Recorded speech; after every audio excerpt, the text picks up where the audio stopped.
It being 8:30, call the meeting to order. We do not presently have a quorum, so we won't vote on anything, but we'll go through and have items that we can discuss and receive information. So, Cheryl, you want to run through the financials for us? Well, since we didn't have a meeting last month, you have a January and a February statement. And, well, let's see. The bad news is we had to pull out of reserves in January to make cash flow. And the good news is we put it back in February because we got the fourth quarter hot tax. So we're all good. If you look at the percentage of budget where we are in the February statement year to date, we're at 42% of the year, and our income is at 41.9 and our expenses are 41.8, so I think that's pretty much a zing, and Pretty close. we're pretty close. All right. I'll be glad to answer any questions, but there's nothing really unusual. We find ourselves, we have a property that has not remitted any hotel occupancy tax this fiscal year. So while our numbers have been up, our draw has not been because the money isn't there. And it's one of our larger properties. So the city finance department is handling that, and it should just be a matter of time. I guess historically this has been a situation that we found ourselves in before. And it's always ended well, so fingers crossed that it doesn't have to escalate to an unnecessary level. So that's one of the reasons that we found ourselves a little short having to dip into reserves, but as Cheryl indicated, we were able to put it right back. $200 in the penny machine. Ooh. And we haven't even emptied it in a couple of No, months. there's a big draw. We did have on Friday, it got jammed, and so it's fixed now. We're just waiting to put the coin assemblage back into the machine, so she should be back and running. Two retired. Well, oddly enough, Marty Prince and my ex-husband, but that's not an official contractual arrangement. That's what happened. But we got her done. Yes, anyone have any questions over the financial? I mean, that's pretty much it. It's a wash. We're on a step, and then when we get those funds, we'll actually be a little bit over, and I don't see on the agenda what we're talking about. Yes. Okay. All right. Thank you very much, Cheryl. Ms. Morgan, what do you got for us? Okay. We were approached by a company called Lightspeed, which is an online booking agent. And in a nutshell, what they would be able to provide to us free of charge, we wouldn't even incur any cost adding the link that they require to our website through SimpleView.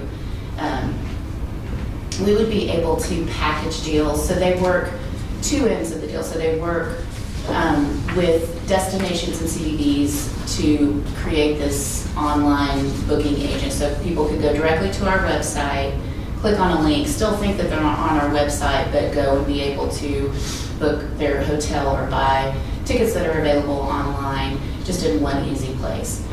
We would be able to take that a step further and work with our partnerships to create a Fredonia Brewery anniversary package where we could find a hotel partner, work with the gentleman at Fredonia Brewery to get tickets, and possibly even like a Clear Springs to get a dinner package. And so we could have an all-inclusive, just one-shot impulsive, you don't have to think, just give us your money, press this button and give us your money, kind of thing. The other side of their business model is that they go to the hotels and they work out, they garner a relationship with the hotels and a partnership individually with them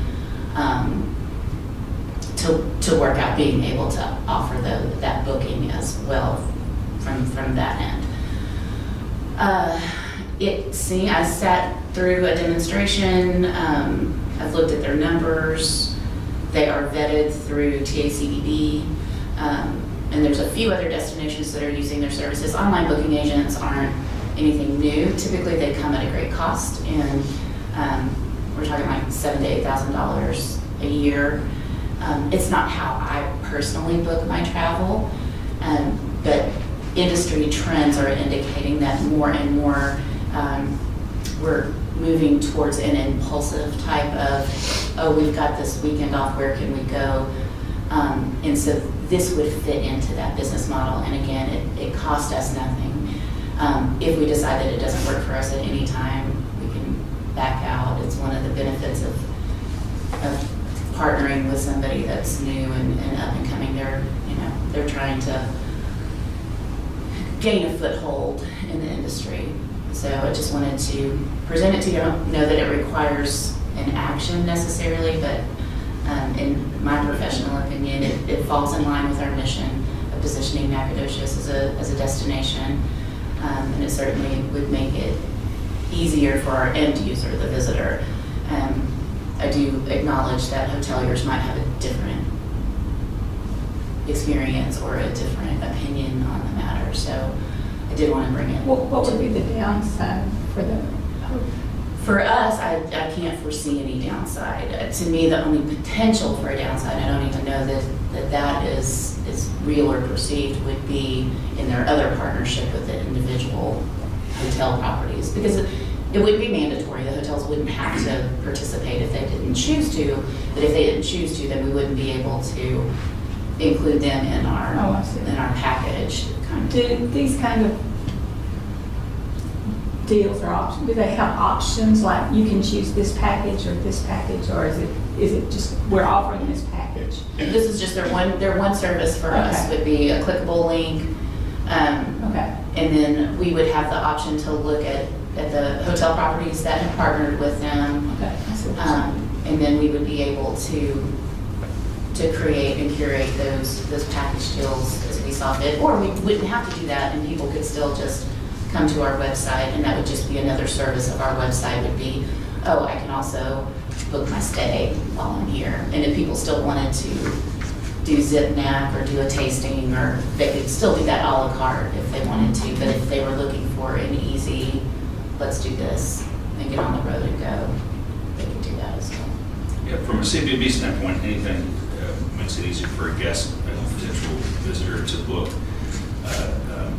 an experience is probably a good thing. And these are no strangers to hotels. They do take a big, usually 15% or so from the hotel, and that's how they make money. But it's very common, very common. You know, Laura, I was going over analytics the other day, and it is a growing trend. 1 to 3 days is the largest growth segment of my booking window. And that has trended over the last couple of years. So that impulse buy, and anything that helps that impulse, like a package or something, is good for us. Okay, so again, we don't have quorum, so we couldn't vote on it, but having presented that to you just so that you know what we're going to do, I'm going to go ahead and pull the trigger, so to speak, on that. The next agenda item, is the City Development Department. The city recently hired a Director of Development, Anna Middlebrook. She's in our audience today. And her job is to sort of shore up well, Anna, would you like to speak? I can if you'd like, but you're doing an excellent job. She is looking to consolidate the asks of the city and for donations to our community partners, and also to make sure that those people that have been so generous in their contributions and their support, whether it be monetarily or in kind or however, are receiving the adequate gratitude and thanks, and also anything else that they might need for their personal account, just to make sure that they've got letters if they need that for tax purposes or anything of that nature, and also to sort of a checks and balance to make sure that if they gave money for X, that money was in fact used for X and not for Y or Z. So in that partnership, Anna went around to all the departments and got a list of all the donations that we've received for projects, and then also a wish list. And so we've been working in conjunction with her And I think that's going to be a really great thing. And I think moving forward in the future, should we have a big project, instead of having to fumble around, Anna is now going to be sort of the clearinghouse of potential income sources. So you can say, well, this would be a good fit for this foundation. So we don't find ourselves constantly going to one specific source so that they get tired of, they stop taking our calls. But sort of spread the wealth. And again, I think it's a really smart move on the part of the city to create this. Anna is extremely accomplished and very diplomatic, and just has the perfect personality, in my opinion, for this position. And so again, if there's rumblings out in the community, that's what has been happening, and this is more just to make sure that we're all on the same page, kind of thing. So Now, will this in any way hamper our ability to reach out to Charles Bright Foundation to ask for donations or whatever? No, I think this is just another, it'll be an intermediary step. So if we do find ourselves, we could, after board approval, I would then take it to Anna and say, the board would like to move forward with this. Right. And then she would just, again, make sure that the timing is right, just that the circumstances are right, so that ask for Bright Foundation from us isn't coming at the same time as if another city agency, if Parks and Rec is coming. Statute.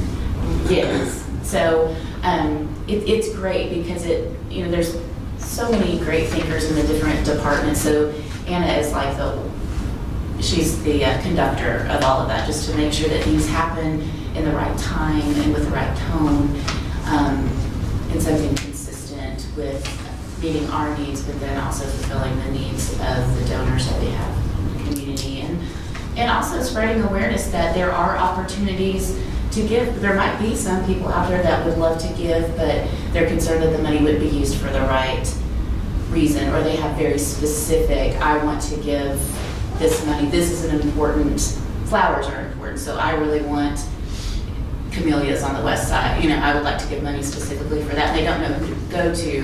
Well, now they do have a central point person that can then direct them and just help them through the whole process.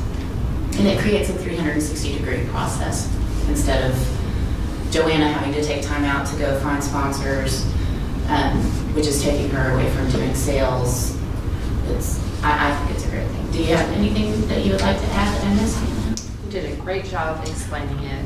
I would like to say that Nacogdoches has a wonderful buy-in to the city, as in the public of Nacogdoches has always supported the city and all of its many departments, and this is a way for us to partner with the public even more, and I think that's a really important opportunity for us to give that public an outlet to participate in city activities. Any questions or comments? Okay. I had not done my homework for our last meeting that we had in January, so I passed out before you some proposed guidelines, grant stipulations. This is my first draft, so if you have any additions that you'd like to see, but this is pretty standard practice, best practice in the industry of what we would ask for groups that would come to us and even have a chance of getting any kind of, I included in-kind donations as well, because I don't want us to ever find ourselves in a position where we devalue presence on our website or social media promotion, because there is an earned media value in all of that, and I think too often it gets discounted as, oh, well, that's free anyway, but there is effort in the curation of those posts and in the timing of them, and then also in the impact that they have. Could we bring this back at the next meeting so that more of the board members Sure. can look at it? I do have some questions, if you don't mind. Well, first statement, I would hope that once we have decided what these guidelines are going to be, that we do in next year's budget, set up a budget for these type events, as well as empowering the director to make the decision. Don't have to make all the decisions on them, but if you're working with a group and you have the guidelines and you feel that that's going to be very beneficial to us, I would hate to think, well, we gotta wait a month before we have a next board meeting. So I would hope that we would empower you to make those decisions and or bring them to the board, whatever suits you. Let me ask you about giving money. We have no money, we have no problems with giving money to for-profit organizations, somebody bringing a big concert. Is that? Again, that could be a stipulation. There are communities that go either way. Conroe, for instance, it has to be a nonprofit. Okay.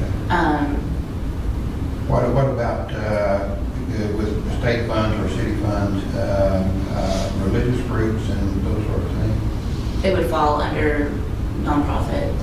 Okay. Well, I didn't know whether or not there were some things like that that we could not give to, and I would assume next time we could have a more robust discussion with other people here being the same. Sure. It was one of those loose ends that, This is a good start. though. yeah, thank you. And then the other part of that, this actually came out, it was in Texas Municipal League's publication last month, and it's just a really simple explanation. Hotel occupancy tax funds are restricted funds, governed, and their usage is governed through the office of the Texas State Attorney General's office. And so this is just kind of a simple, anytime we spend hotel occupancy tax, it has to follow both of these, not one or the other. So it has to put heads in beds, and, not or, and it has to meet one of those other 9 categories. Now you get into murky water in the enforcement of that, but I think that falls back on the character of the organization and the stewards of those funds that, but there are legal repercussions to misuse of those funds, and we certainly never want to find ourselves in there. But you'll find plenty of communities, and I get this question a lot in industry conventions and conferences.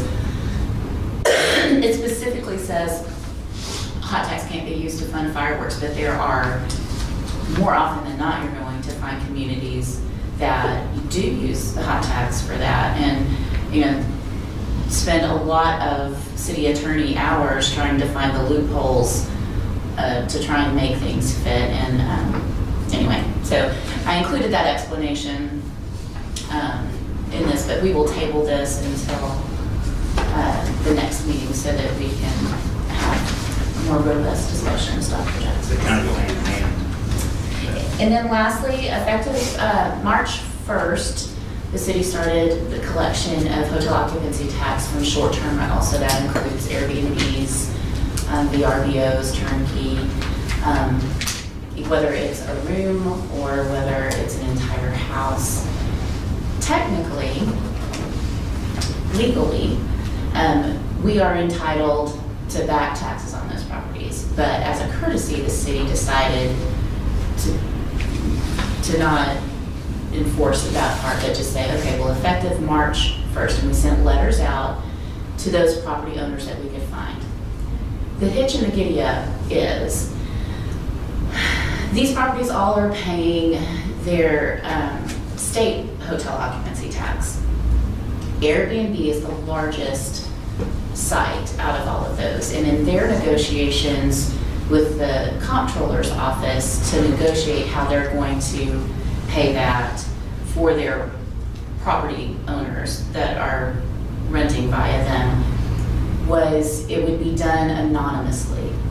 So in trying to get the addresses and the names of our short-term rental properties, and currently today in the county we have 52 active short-term rental properties. Now within the city, it's about 27, 28 of those. And again, it's a mix. Mainly it's whole homes, but there are some individual rooms in there as well.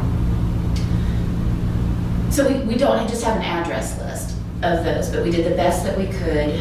And those platforms, the Airbnb, if you go there, you have to go through the booking process to finally get the address of where you're going to be staying.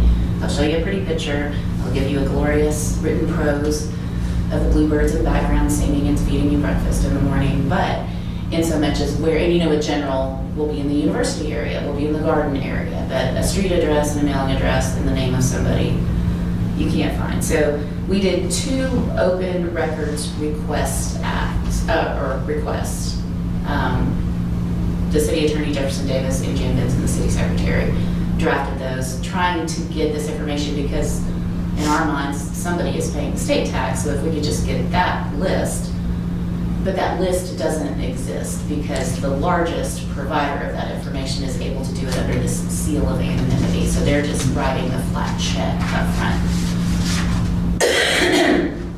So the letter that did go out explained the process of getting on board to contribute to be able to remit your local hotel occupancy tax. And basically that process is you go to the city finance office and your reporting responsibilities are every month, whether you have a visitor or not, you have to give a lodging count and then remit. And if you don't meet a certain bed number rental minimum, then you at least have to do that quarterly, which is when we get our checks cut. So at that time, 21 letters that went out, 3 people went through the process. So we're still in a position of struggle in trying to get that information out in a way that doesn't compromise the relationship with those property owners and lets them know sort of the importance of it and the motivation. And I believe, and I very well could be wrong, but I don't think those that are not participating in the process are doing so with any ill will or any of that. I really think it's just they don't know what they don't know. And in their mind they might think, no, I'm paying that already, but it's the state and not the local. So I think what we have is an educational issue here that we just need to educate the public. The good news in all of this is currently in this session of state legislature, there are several bills on the floor that have been introduced that addresses this issue, because certainly we're not the only community being faced with that. So one of those, actually 2 of those involve, just as these platforms, the Airbnb and the VRBO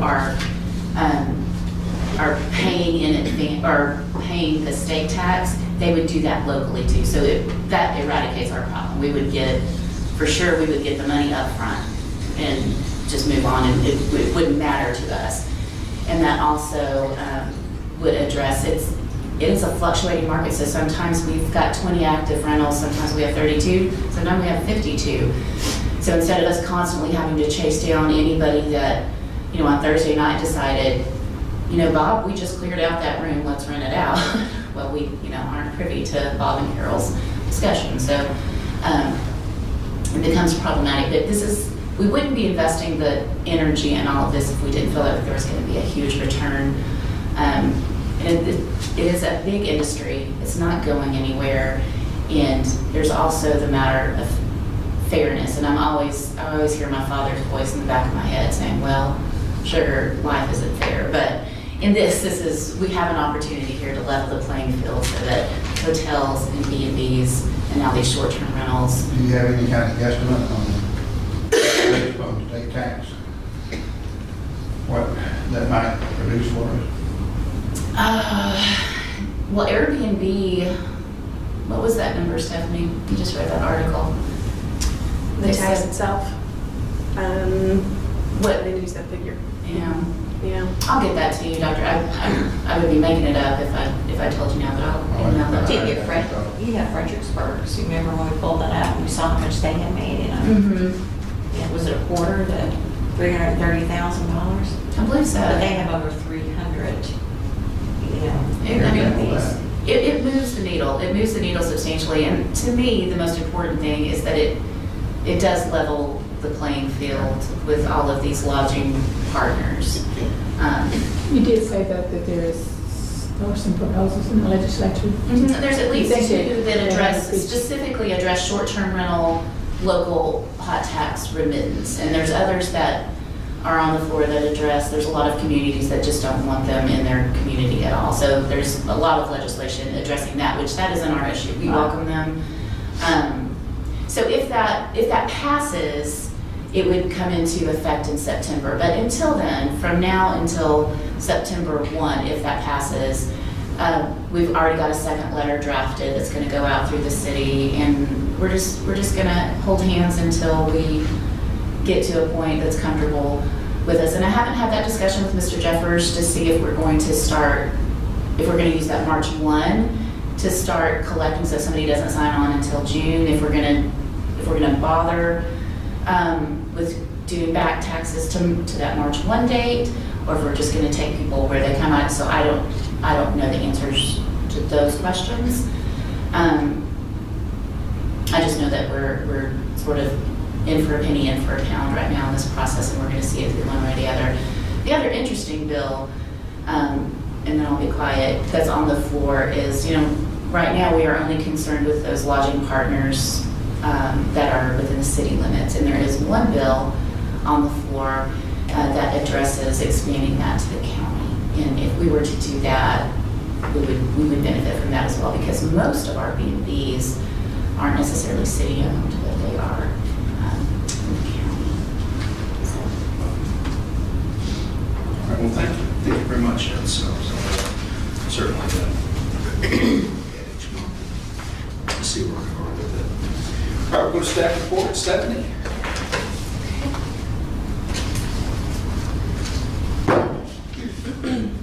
I wanted to start just by passing around some of our current ad designs that have either just been published or are about to. So I have 4 total right here, if I thought you might be interested in seeing. So, just something pretty to look at. And then something, I always try to think, well, what help could I ask from the board? Because I always forget to do that. Y'all are here to help. What can I ask? I've started a blog for Visit Nacogdoches. It's something that we haven't had before. I'm not posting yet. I'm gearing up. One of the hardest things for me is content creation, just because we do so many things, so it's hard to create and still have time. So I'm looking for ways to delegate as best as I can, so I don't hold on to all the tasks myself, which I try to do. So if you know of someone who would be willing to write a blog post, I hope you would love to. If you wouldn't mind giving them my name or vice versa, the blog will be used to talk about anything and everything, just to continue telling the stories of Nacogdoches.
organizations were on spring break last week. Of course, Nacogdoches schools and universities this week, so we've had a lot of families coming in, and we have a lot of bus tours coming to see the azaleas. They're day trips mostly, but we're telling them that I get calls every day, when are you going to flip the switch and have them peak? And it's kind of hard to say that, you know. So they're saying the end of the month is when it should peak. I was in the garden Sunday, and it's getting really pretty. And as Joanna said, we host a lot of things here. The film festival meets here. We had a garden club that used the downstairs. She mentioned Atheon. Of course, the downtown merchants meet here. And then we had the VIP party for the film festival. That was good. Awesome. It looks great. This room looks great. Wonderful impression that our guests get when they come in this We have new products coming, and that's fun. So great stuff. Thank you. Thank you very much. Ms. Morgan, what else do you have for us? Mike just mentioned our new products, so upstairs on your way out, we do have our new stoneware mug, which is Garden Capital of Texas. It's a 16-ounce mug this time, and it's really attractive. We did an order of 72 of those, so that should last us, and $1.50 of each sale is going to go back to the Garden Capital Committee. So we priced it $16.50. Yeah. So we did that, and then Azalea Trail T-shirts. I did a short order of just 30 of those. Those should be here by the end of the week. Spirit Outfitters. That is something that I guess had been done in the past. We've found some older ones, and I worked with a graphic designer and came up with a dated design that identifies us as the oldest town in Texas in Nacogdoches, and did our first experiment with a V-necked woman's gut T-shirt, but also offer it in a crew neck. So those are the things that I think about in my office.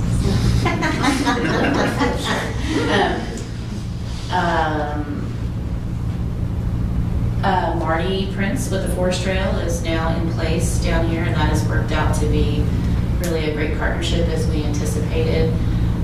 She's been able to fill in at the front desk for 30 minutes where we have an overlap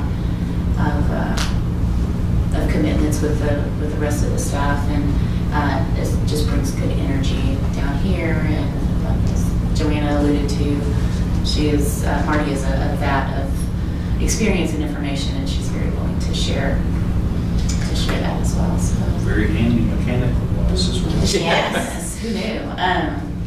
So no, we're doing well. Mike is doing a fabulous job handling the increase and uptick in traffic, and I have to brag on him. Saturday, we had an impromptu tour bus come in from Harris County that did not give us advance notice, and on his weekend, he got a phone call from the volunteer here and showered and was up here and on a bus giving us step-on tour. About 20 minutes. Service.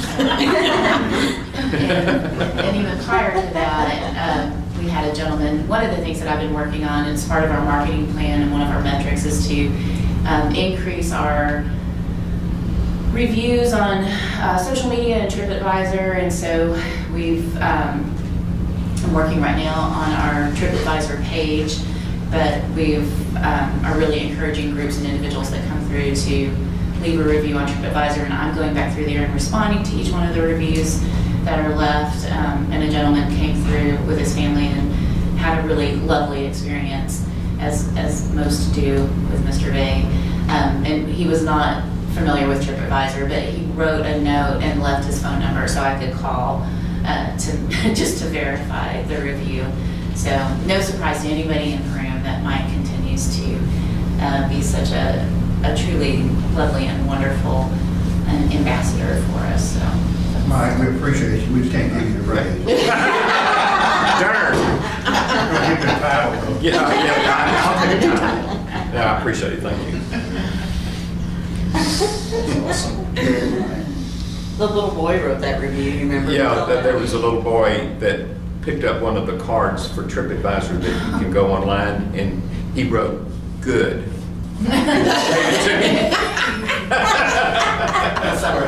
That was cute. Does anyone have anything else they'd like to share? Yes. I forgot to let everybody know our selfie doors are out and around town. Oh, yeah. Our knack for that selfie door. So we have 4 designs, front and back, so 8 different designs between the 4 doors, but we're gonna rotate those at different locations. So if you personally have a location where we could bring a door out so people can use those, we're trying to get folks to hashtag those images so they appear online and influence people, and so. And then out in the county for maybe an anniversary celebration. Oh, absolutely. Yes, Okay. absolutely. We have one, I forgot, that reminds me of the rodeo. So we have that out, that kicks off tonight at the Light After 5. Yes. Of course, that whole crew's in, and that'll be running through the weekend as well. And one of our doors on one side says weekend getaways, but it has 2 wine glasses. Oh, good. So that would be perfect. Yes. So- And I've April actually 20th, received, I'll reserve. I've received 3 phone calls from my peers in the industry around the state to ask where we bought those. Ah. So, Should I tell them the shop down on the end of the street? So, and it's something that hasn't been done before, the way that we've imagined it here, and we're really proud of them. One of them is right outside of my office window, so I get to see people voyeuristically sort of take their pictures. And I know for Shop and Stroll this weekend, Heart of Texas has already requested to have one with them, so I'm excited, and it's another great way that we can get the beautiful campaign that Hancock designed for us in front of people's faces, and we're really proud of it. Yeah.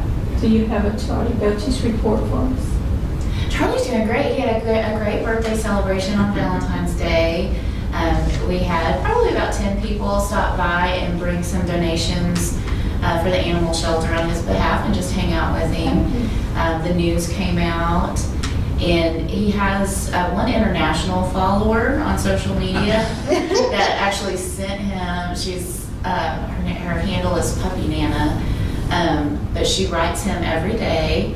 But she actually sent a card with a US $20 bill in it for me to go buy things for, or donate it to the animal shelter on his behalf. So he's doing great. He's doing really well with his trainer.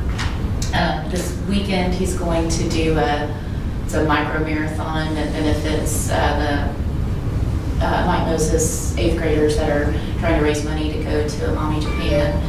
And he's also training to be to take part in all of the Blueberry Festival activities this year. So the Blueberry Run and the Pet Parade. That's great. So yeah, no, he's doing great. That reminds me, there was a dog show at the Civic Center Yes. a couple of weeks First ago. one. Mhm. And they're coming back.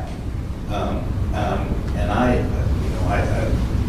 love watching dog shows, but I had no idea that this circuit, this group, that's big time. I mean, there was a lot of money dropped at that show, and it's a bully. It was a bully show of bulldogs and of every kind. It would be great tie-in, and this little webcam.